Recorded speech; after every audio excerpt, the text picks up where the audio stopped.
আসসালামু আলাইকুম, কেমন আছেন সবাই? আশা করি সবাই ভালো আছেন। অনেকেই প্রশ্ন করেন যে ভাই, আমার টার্মিনেট হুরুপ কেটে বৈধ হতে পারবো কিনা বা কাফালা হতে পারবো কিনা। আবার এক ভাই আমাকে জিজ্ঞাসা করছেন যে তার 2023 সালে হুরুপ খেয়েছে, কিন্তু কোনো এক সৌদি তাকে বলছে 5,000 রিয়াল দিলে সে কোনো একটা কোম্পানিতে কাফালা করিয়ে দিতে পারবে। এটা কতটুকু সম্ভব বা কতটুকু সত্য, আপনারা স্ক্রিনে ফলো করেন। এরকম ধরনের প্রশ্ন অনেকেই আমাদেরকে করে থাকে, তাদের উদ্দেশ্যে আজকের এই ভিডিওটা। আশা করি এই ভিডিও থেকে জানতে পারবেন যে আপনি টার্মিনেট হুরুপ কেটে বৈধ হতে পারবেন কিনা, বা 2023 সালে হুরুপপ্রাপ্ত হলে আপনি এই সৌদিদের এরকম ধরনের প্রলোভনে পড়ে আপনি বৈধ হতে পারবেন কিনা, বিষয়টা আজকের এই ভিডিওতে ক্লিয়ার করার চেষ্টা করব।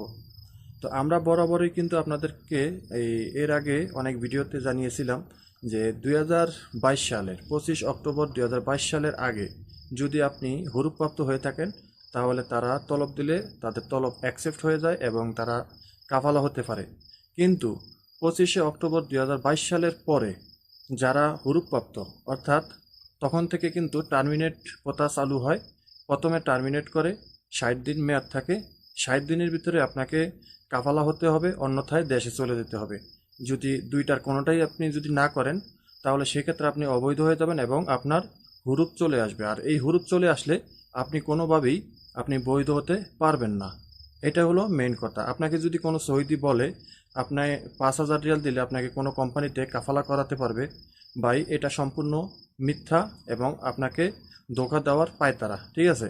কারণ আপনার এই যে হুরুপটা 2023 সালে আপনি হুরুপ খেয়েছেন, প্রথমে আপনাকে টার্মিনেট করছে, তারপরে আপনি হুরুপে চলে গেছেন।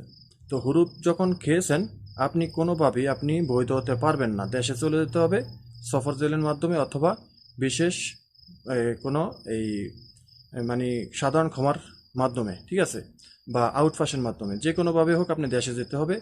এমনকি এই সৌদি তো দূরের কথা, আপনার কফিল, স্বয়ং আপনার কফিলও পারবে না যে আপনার এই হুরুপটি তুলে বৈধ করার জন্য, ঠিক আছে? আর এটা গেল এক নাম্বার। দুই নাম্বার হলো যে টার্মিনেট হুরুপ যদি খেয়ে থাকেন, তাহলে আপনি বৈধ হতে হলে করণীয় কি? বৈধ হতে হলে আপনাকে যেটা করতে হবে যে আপনার যদি টার্মিনেট বহাল থাকে, যেমন আপনি টার্মিনেট হয়েছেন 2 মাস আপনার হাতে মেয়াদ আছে, এই 2 মাসের ভিতরে আপনি এই বৈধ হতে পারবেন, ঠিক আছে? যে কোনো জায়গায় আপনি কাফালা হতে পারবেন, ঠিক আছে? তো ভাই আমাকে বলছিলেন যে টার্মিনেট হুরুপ খেলে এই বৈধ হওয়া যাবে কিনা। তো আপনি যদি টার্মিনেট অবস্থায় থাকেন আপনি বৈধ হতে পারবেন। আর যদি আপনি টার্মিনেটের পরে হুরুপে চলে যান, বা আপনার এই ইকামাতে যদি হুরুপ চলে আসে, তাহলে আপনি বৈধ হতে পারবেন না। এই বিষয়টা নিয়ে যারা আমাকে প্রশ্ন করেন, আশা করি তারা এই প্রশ্নের উত্তরগুলো পেয়েছেন।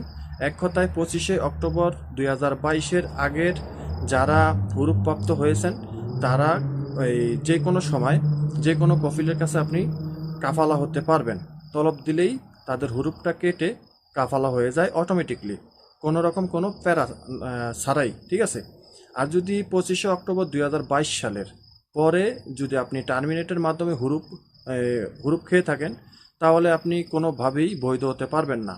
আপনাকে দালাল বা কোনো সৌদি আপনাকে মানে মানে প্রলোভন দেখাবে, বা আপনাকে মোটিফাই করার চেষ্টা করবে, ব্রেন ওয়াশ করার চেষ্টা করবে, এবং আপনাকে লোভ দেখাবে, ঠিক আছে?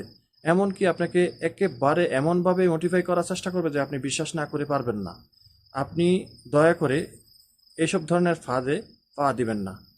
সাধারণ ক্ষমা বা কোনো রকম যদি কোনো সময় এই সৌদি হুকুমা থেকে যদি কোনো রকম কোনো সুযোগ সুবিধা দেয়, তাহলে সেটার জন্য অপেক্ষা করতে হবে। আর জানি না সামনের দিকে এরকম কোনো সুযোগ সুবিধা দিবে কিনা, কারণ টার্মিনেটের পরে যে হুরুপটা, এই হুরুপটা কিন্তু এখন বর্তমানে কোনো কফিলও কাটতে পারে না। আপনাকে অন্য সৌদি কিভাবে কেটে দিবে? হুরুপ কাটতে অনেক ঝামেলা আছে। একটা সময় যখন শুধু হুরুপ ছিল, ওই হুরুপ যখন 18 দিন মেয়াদ পার হতো, তখন কিন্তু কফিলেও কিন্তু সেই হুরুপ কাটতে পারতো না। এখন তো আরও কঠিন করছে, এবং আমাদেরকে একটা সুযোগ দিছে 2 মাসের জন্য, যেটা হলো টার্মিনেটের মাধ্যমে। টার্মিনেট হওয়ার পর 2 মাসের ভিতরে আমরা এই বৈধ হতে পারতাম, বা বৈধভাবে দেশে যেতে পারতাম টিকিট কেটে। কিন্তু যখন হুরুপ চলে আসে 60 দিন পরে, তখন কিন্তু আর কোনো রাস্তা থাকে না বৈধ হওয়ার। আশা করি বুঝতে পেরেছেন। ভিডিওটা ভালো লাগলে অবশ্যই শেয়ার করে দিবেন। যারা চ্যানেলে নতুন তারা চ্যানেলটি সাবস্ক্রাইব করে রাখবেন, পাশে থাকা বেল আইকনটা অন করে দিবেন, আর ভিডিওটা শেয়ার করে দিবেন অবশ্যই। সবাই ভালো থাকবেন, দেখা হবে নতুন ভিডিওতে। আল্লাহ হাফিজ।